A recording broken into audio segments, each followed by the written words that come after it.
me forever on fire. ಮುಖ್ಯಮಂತ್ರಿಗಳ ಮೇಲೆ ಮುಡಾ ವಿಚಾರದಲ್ಲಿ ಎಫ್ಐಆರ್ ಆಗಿದ್ದಾಯಿತು. ಇದೇ ವಿಚಾರಕ್ಕೆ ಸಂಬಂಧಪಟ್ಟಂತೆ ಕಾಂಗ್ರೆಸ್ನ ಪಡಸಾಲೆಯಲ್ಲಿ ಕ್ಷಣಕ್ಕೊಂದು ದಿನಕ್ಕೊಂದು ಬೆಳವಣಿಗೆಗಳು ಶುರುವಾಗ್ಬಿಟ್ಟಿದೆ. ಏನು ಮಾಡೋದು ಈಗ ಅಂತೇಳಿ ಕೌಂಟರ್ ಹೇಗೆ?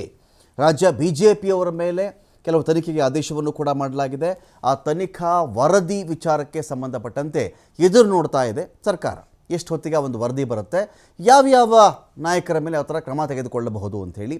ಇದರ ಮಧ್ಯೆ A1 ಮುಡಾ ಕೇಸಲ್ಲಿ A1 ಸಿದ್ದರಾಮಯ್ಯನವರು ಇರ್ತಾರೆ, ಕರ್ನಾಟಕದ CM. ಹಾಗಾಗಿ ಸಹಜವಾಗಿಯೇ ಈ ಕೇಸ್ ಎಲ್ಲಿಗೆ ಹೋಗಿ ನಿಂತ್ಕೊಳ್ಳುತ್ತೆ, ನಮ್ಮ ರಾಜಕೀಯ ಜೀವನ ಏನಾಗಬಹುದಾಗತ್ತೆ, ಸರ್ಕಾರದ ಮೇಲೆ ಎಂಥ ಪರಿಣಾಮ ಬೀರಬಹುದಾಗತ್ತೆ. ಜೊತೆಗೆ ಮುಖ್ಯಮಂತ್ರಿ ಪದವಿಗೆ ಸಂಬಂಧಪಟ್ಟಂತೆ ಒಂದು ಕಡೆ ನಾವು ರಾಜೀನಾಮೆ ಕೊಡೋದು ಬೇರೆ, ಬೇರೆಯವರೇ ಇದಕ್ಕೆ ಪ್ರಯತ್ನ ಪಡ್ತಾ ಇದ್ದಾಗ ಆ ಬೆಳವಣಿಗೆಗಳಿಗೆ ಬ್ರೇಕ್ ಹಾಕೋದು ಹೇಗೆ, ಎಲ್ಲ ವಿಚಾರಕ್ಕೆ ಸಂಬಂಧಪಟ್ಟಂತೆ ಮುಖ್ಯಮಂತ್ರಿಗಳಿಗೆ ಟೆನ್ಷನ್ ಕೂಡ ಜಾಸ್ತಿ ಆಗ್ತಾ ಇದೆ. ಮುಡಾ ಕೇಸ್ನಲ್ಲಿ ಒಂದಲ್ಲ ಒಂದು ಇಶ್ಯೂ ಈ ಒಂದು ವಿಚಾರದಲ್ಲಿ ಬರಬಹುದು. ಬೆಳಗ್ಗೆಯಿಂದ ಮನೆಯಲ್ಲೇ ಉಳ್ಕೊಂಡಿದ್ದಾರೆ ಸಿದ್ದರಾಮಯ್ಯ ಅವರು, ಎಲ್ಲೂ ಹೋಗಿಲ್ಲ.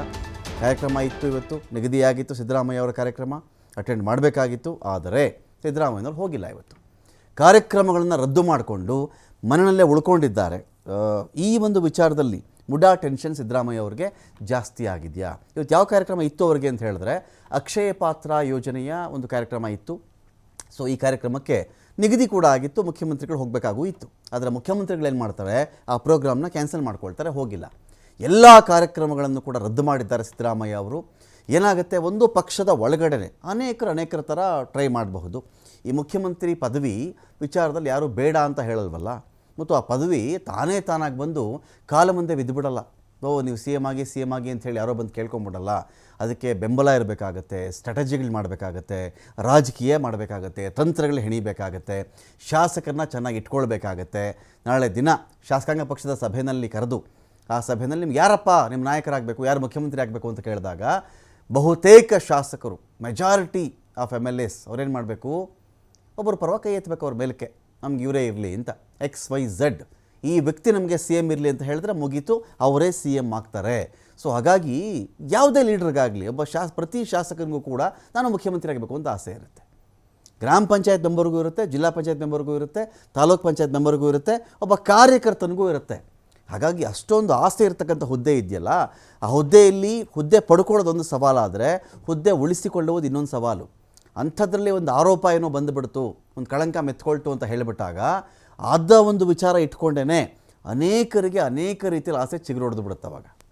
ಅವಾಗ ಅವ್ರೇನು ಮಾಡ್ತಾರೆ, ಯಾರ್ಯಾರ ಬಳಿಯಲ್ಲಿ ಎಷ್ಟೆಷ್ಟು ಜನ MLAಗಳು ಸಿಗಬಹುದು ನಮಗೆ, ಅವ್ರನ್ನ ಚೆನ್ನಾಗಿ ಇಟ್ಕೊಳ್ಳೋಣ, ಅವ್ರ ಹತ್ರ ಮಾತಾಡೋಣ, ಕುದುರಿಸ್ಕೊಳ್ಳೋಣ ನಾವು ಹುದ್ದೆಯನ್ನು ಅನ್ನೋ ಒಂದು ಸ್ಟ್ರಾಟಜಿಲಿ ಅವರು ಇರ್ತಾರೆ. ಹಾಗಾಗಿ ಈಗ ಒಂದು ಕಡೆ ಮುಡಾ FIR, ಇನ್ನೊಂದು ಮತ್ತೊಂದು ಹೈಕಮಾಂಡು ಒಂದು ಭಾಗ ಆದರೆ, ಪಕ್ಷದ ಒಳಗಿನ ಬೆಳವಣಿಗೆಗಳು ಕೂಡ ತಲೆನೋವು ತರಿಸಬಹುದಲ್ವ. ಆ ಕಾರಣಕ್ಕೇ ಮನೆಯಲ್ಲೇ ಕುಳಿತುಕೊಂಡು ರಣತಂತ್ರವನ್ನೇನಾದರೂ CM ಸಿದ್ದರಾಮಯ್ಯ ಅವರು ಹೆಣಿತಾ ಇದ್ದಾರಾ? DK ಶಿವಕುಮಾರ್ ಅವರೊಂದಿಗೆ CM ಒಂದು ಕಡೆ ಅವರು ಕೂಡ ಸಾಕಷ್ಟು ಬಾರಿ ಚರ್ಚೆಯನ್ನು ಮಾಡಿದ್ದಾರೆ. ಇನ್ನೊಂದು ಕಡೆ CM ನಿವಾಸಕ್ಕೆ ಪರಮೇಶ್ವರ್ ಅವರು ಬಂದಿದ್ದಾರೆ, ಪರಮೇಶ್ವರ್ ಅವರು ಕೂಡ ಬರ್ತಾರೆ ಇವತ್ತು. ಪರಮೇಶ್ವರ್ ಅವರು ಹಾಗೂ DK ಶಿವಕುಮಾರ್ ಅವರು ಕೂಡ ಒಂದು ಕಡೆ ಮಾತಾಡಿದ್ದಾರೆ.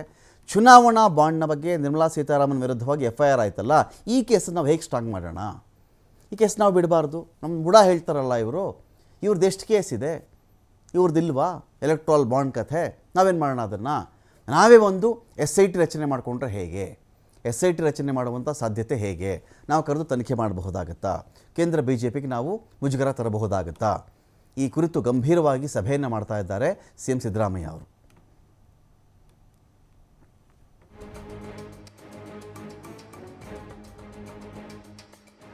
ಇದರಲ್ಲಿ ಸ್ವಾಮಿ ಮುಡಾ ಕೇಸ್ಗೆ ಸಂಬಂಧಪಟ್ಟಂತೆ ಸಿದ್ದರಾಮಯ್ಯ ಅವರು ಟೆನ್ಷನ್ನಲ್ಲಿದ್ದಾರೆ. ಒಂದು ಭಾಗ CM ಹುದ್ದೆ ಈ ವಿಚಾರದಲ್ಲಿ ಒಂದಷ್ಟು ಟೆನ್ಷನ್ ಅವ್ರಿಗೆ ಇರಬಹುದು. ಇನ್ನೊಂದು ಕಡೆ ಚೆಕ್ ಮಾಡಿಕೊಂಡಾಗ ನಿರ್ಮಲಾ ಸೀತಾರಾಮನ್ ವಿರುದ್ಧದ FIR ಈ ಒಂದು ವಿಚಾರದಲ್ಲಿ SIT ಮಾಡಬೇಕು ಅಂತ ಏನಾದರೂ ಇದಾರಾ, ಸ್ಟ್ರಾಂಗ್ ಆಗ್ತಿದೆಯಾ ಆ ಒಂದು ಚರ್ಚೆ ಅಂತ?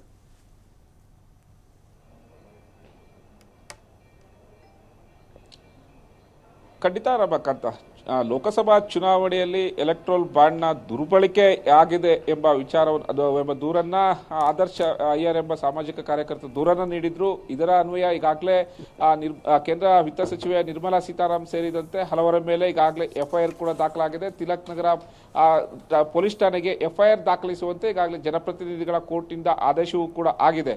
ಒಂದು ಕಡೆ ಮೂಡ ಹಗರಣಕ್ಕೆ ಸಂಬಂಧಪಟ್ಟಂತೆ ರಾಜ್ಯದಲ್ಲಿ ಸಾಕಷ್ಟು ರಾಜಕೀಯ ಚಟುವಟಿಕೆಗಳು ಗರಿಗೆದುತ್ತಾ ಇದ್ರೆ, ಇದಕ್ಕೆ ಸಂಬಂಧಪಟ್ಟಂತೆ ಈಗ ಕೇಂದ್ರ ಸಚಿವರ ಮೇಲೆ FIR ಆಗಿರೋದು ಕೂಡ ಕಾಂಗ್ರೆಸ್ ನಾಯಕರಿಗೆ ಪ್ರಮುಖವಾದ ಒಂದು ಅಸ್ತ್ರ ಸಿಕ್ಕಿದಂತಾಗಿದೆ.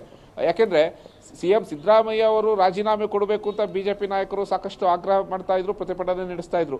ಈಗ ಎಲೆಕ್ಟ್ರಲ್ ಬಾಂಡ್ ಸಂಬಂಧಪಟ್ಟಂತೆ ಆ ದೂರಿಗೆ FIR ದಾಖಲಾಗಿದೆ. ಇದಕ್ಕೆ ಬಿಜೆಪಿ ನಾಯಕರು ಯಾವ ಉತ್ತರವನ್ನ ಕೊಡ್ತಾರೆ? ಕೇಂದ್ರ ಸಚಿವೆ ನಿರ್ಮಲಾ ಸೀತಾರಾಮನ್ ಅವರು ರಾಜೀನಾಮೆ ಕೊಡ್ತಾರೆ ಎಂಬ ಪ್ರಶ್ನೆಯನ್ನ ಕಾಂಗ್ರೆಸ್ ನಾಯಕರು ಮಾಡ್ತಾ ಇರುವಂತದ್ದು. ಸಾಕಷ್ಟು ಮಾಹಿತಿಗಳನ್ನ ಸಂಗ್ರಹ ಮಾಡಲಾಗ್ತಾ ಇದೆ. ಜೊತೆಗೆ ಈ ತನಿಖೆಯನ್ನ ತಿಲಕ್ ನಗರ ಪೊಲೀಸ್ ಠಾಣೆಗೆ ದಾಖಲಾಗಿದ್ದು, ಪೊಲೀಸ್ ಅಧಿಕಾರಿಗಳು ಕೂಡ